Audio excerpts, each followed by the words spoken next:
Ang unang play ng Lakers kay Cameron Carr mga idol, yung kanilang 24th overall pick ng draft ngayong taon ay heto, simple lang naman po, isang simpleng pin down lang nung big man sa kanya para makaangat siya. Basic na basic play lang to idol kung saan na off balance tong defender kasi akala niya aatake siya. So ito siguro yung nakita ni Coach Abbott na role kay Carr. Kasi halos sa buong game, puro ganyang klaseng play ang pinatatakbo sa kanya. Kita nyo rin naman, good looking ang jumper ni Cameron Carr at may lisensya siya para i-attempt yung mga ganito. Mintis nga lang pero kita nyo naman po yung play. Again idol, movement shooter ang makikita natin sa kanya sa unang clips talaga. Na galing sa takbo, magre-receive siya ng pick mula sa big man and dito na niya sasaluhin ang bola probably para tumira. Pwede rin kasi yung way para mag-playmake siya pero yun nga, ang role niya ay to shoot at ibang tao sa team yung playmaker. Kita nyo, binigyan din talaga siya ng kumpiyansa ng coach na pag ganyang pagkakataon pwede ka na mag-raise up to shoot. Itong si Lendeborg pa yung tao niya dyan na mahusay ding defender. Siya rin yung 11th pick ng draft ngayong taon eh. Ito po yung unang puntos ni Carr ngayong California Classic. Actually gusto ko nga rin to kasi sa main Lakers team no, for sure ganito lang din naman yung magiging role ni Carr. Or on 3-point shooter lang din, baka nga hindi pa gawa ng play yan and baka hindi nga rin ibabad ni Coach JJ yan, alam nyo naman yun. Pero goods din to, Summer League pa lang ay binibigyan na ng kumpiyansa, pangalawang tres niya na to idol. Naulit muli ang aangat si Carr idol pero ito ay curl naman. So kita nyo nga na pinoposition siya to score or attack the basket nga.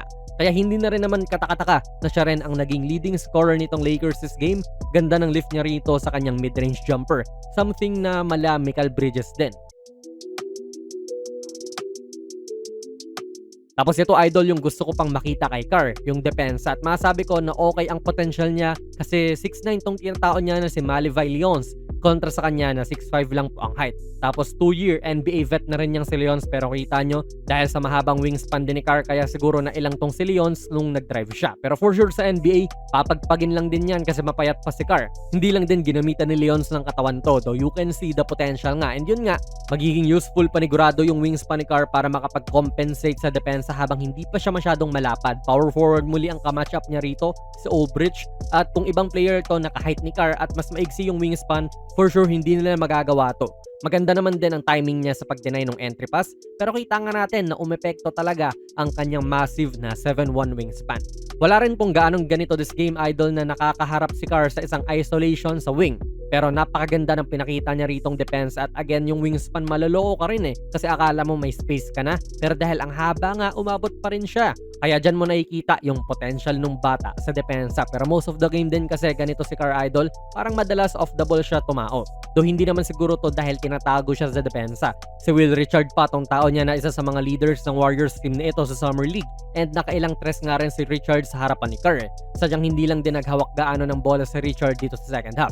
Kaya yan yung gusto kong makita pa sa susunod kay Cam Carr kung paano siya dedepensa kapag on ball na. Lalo if yung sinasize up siya, sabay gagamitan siya ng katawan. Wala kasing ganong moment dito sa game na ito Ang nakita natin syempre, puro yung jumper niya. Something na kilala naman talaga siyang gawin idol, pero si Dalton Connect ganun rin naman Shooter siya pero sa ibang aspekto ng laro, hindi gaano.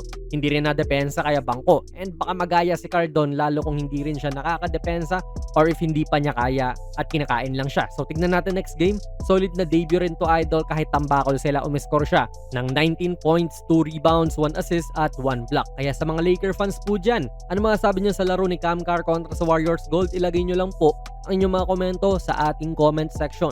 Kung nagustuhan nyo po ang ating video ay pakipindot na lang idol ng like button, mag-subscribe ka na rin sa ating channel. And ako nga pala si Jonas PB and as always, hanggang sa muli.